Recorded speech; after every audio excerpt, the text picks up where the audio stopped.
Yo, salut à tous, c'est Locan pour Locan.jp, bienvenue dans cette vidéo où on va parler de l'éclairage adaptatif. L'éclairage adaptatif, c'est une nouvelle fonctionnalité qui est arrivée avec iOS 14 et qui a donc été présentée à la Worldwide Developer Conference WWDC de juin 2020. La Worldwide Developer Conference, c'est l'annonce de tous les nouveaux systèmes d'exploitation, donc iOS, iPadOS, macOS, etc. C'est là qu'on voit toutes les nouveautés, dont une nouveauté super sympa dans iOS 14, encore une fois, dans HomeKit de iOS 14, qui s'appelle l'Adaptive Lighting. L'Adaptive Lighting a la particularité de permettre aux lampes compatibles, aux lampes qui sont donc connectées dans votre application HomeKit, de faire varier leur température, la couleur, si vous voulez, de la lumière du blanc vers le jaune très foncé pour le soir, du crépuscule en fait, du matin et du soir avec le blanc de la lumière du jour, automatiquement en fonction de l'horaire dans la journée. L'avantage évident de ce genre de scénario, c'est que vous n'aurez pas besoin d'activer différentes scènes pour faire varier la couleur des lumières chez vous, comme je peux le faire actuellement. J'ai 3 scènes différentes. Bonjour, je suis rentré, qui est une lumière blanche et majoritairement intense partout. Ma soirée tranquille, la scène Hig quand je veux passer des moments peinards, la scène soirée cinéma, 4 ambiances différentes pour 4 intensités et 4 températures différentes. Avec l'Adaptive Lighting, c'est totalement terminé, en fait, vous aurez juste à faire varier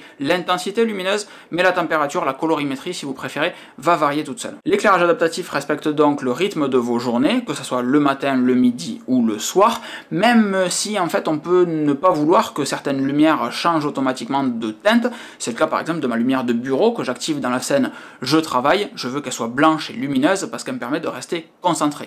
A l'inverse, la liseuse ou les lampes de bibliothèque que j'ai derrière moi, les Ursulte de chez Ikea, je veux qu'elle soit jaune tout le temps parce que c'est un petit peu plus chaleureux, un petit peu plus cosy quand je suis en train de lire un livre. Le premier fabricant à utiliser l'éclairage adaptatif, c'est Eve. Eve qui propose le Light Strip, qui est donc ce petit bandeau lumineux, un petit peu comme le U faisait avant eux, Philips faisait avant eux, qui va être parfait pour mettre derrière votre télé par exemple, ou en haut d'un meuble dans une moulure, etc. Pourquoi pas. Et c'est le premier accessoire à supporter l'éclairage adaptatif. Philips l'a annoncé il y a quelques temps, c'est toujours pas déployé. Eve l'a annoncé hier. Du coup, hier, un bon gros geek qui veut faire des tests très sympas pour les gens absolument adorables qui me suivent sur YouTube. D'ailleurs, si vous n'êtes toujours pas abonné, cliquez sur le petit bouton pour vous abonner.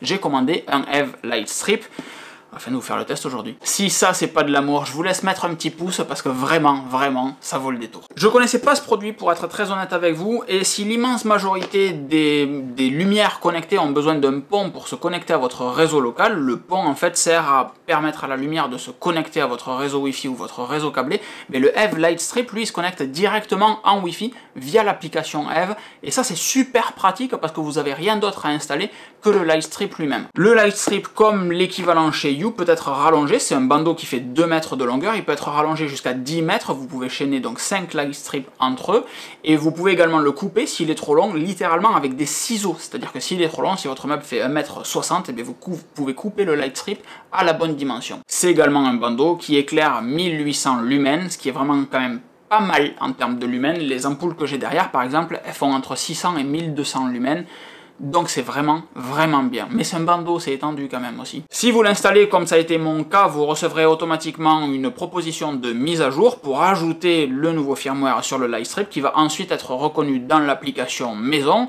et vous permettre d'installer du coup l'Adaptive Lighting, donc l'éclairage adaptatif. Le Eve Light Strip est très simple, vous avez une petite prise d'alimentation que vous allez venir raccorder sur votre mur, vous avez ensuite ce petit boîtier dans lequel vient se raccorder le Light Strip. Sur le côté vous avez le QR code qui va vous servir à l'associer à Eve, à l'application Eve ainsi qu'à HomeKit, et vous avez ensuite le bandeau, donc comme vous voyez, avec du double face à l'arrière que vous venez enlever pour le coller sur votre meuble. Derrière, l'application vous permettrait simplement de venir allumer le bandeau pour venir ensuite changer les couleurs pour mettre ce que vous voulez. Il vous suffit de vous balader dans l'application pour venir tourner du rouge au rose, au bleu, au vert, au jaune, etc. Ou même au blanc si vous voulez ne pas avoir de personnalité, avoir quelque chose de clair par exemple, vous pouvez.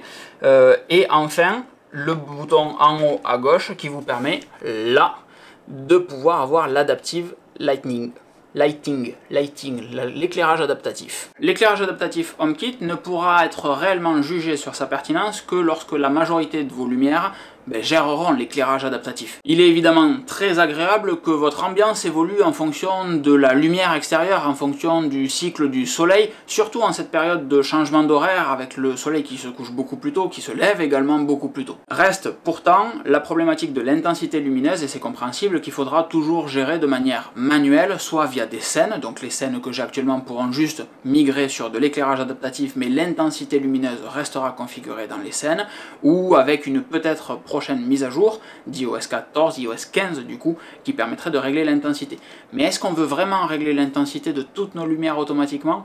Ça ferait un petit peu bourrin. Mon éclairage IKEA que j'ai présenté dans une série d'articles de domotique, comment installer de la domotique, comment utiliser HomeKit, je vous mets le lien vers les petites vidéos ici en haut, n'est pour l'instant pas compatible. Et IKEA n'a pas annoncé de compatibilité avec l'éclairage adaptatif. Encore une fois, si vous voulez être informé des prochaines nouveautés de HomeKit et de l'éclairage adaptatif dans IKEA par exemple, n'hésitez pas à vous abonner à cette chaîne et cliquez sur la petite cloche. Si vous ne cliquez pas sur la petite cloche, vous n'êtes pas informé des prochaines mises à jour. C'est YouTube qui choisit tout seul s'il vous informe ou pas. Mais il faut pas laisser place au hasard. Si cette vidéo vous a plu, n'hésitez pas à mettre un petit pouce vers le haut, c'est vraiment super important pour la dynamique de la chaîne et pour faire découvrir ce contenu par l'algorithme de YouTube. Si vous avez des questions, vous n'hésitez pas à les mettre dans les commentaires, ça fait partie de ma routine matinale que d'y répondre, que ce soit ici ou sur locan.jp. Dans la description, vous avez un lien sur mon article, vers mon article sur locan.jp, où vous pouvez également laisser des commentaires, article texte donc. Quant à moi, je vous souhaite une excellente fin de journée et je vous remercie de m'avoir suivi. Ciao!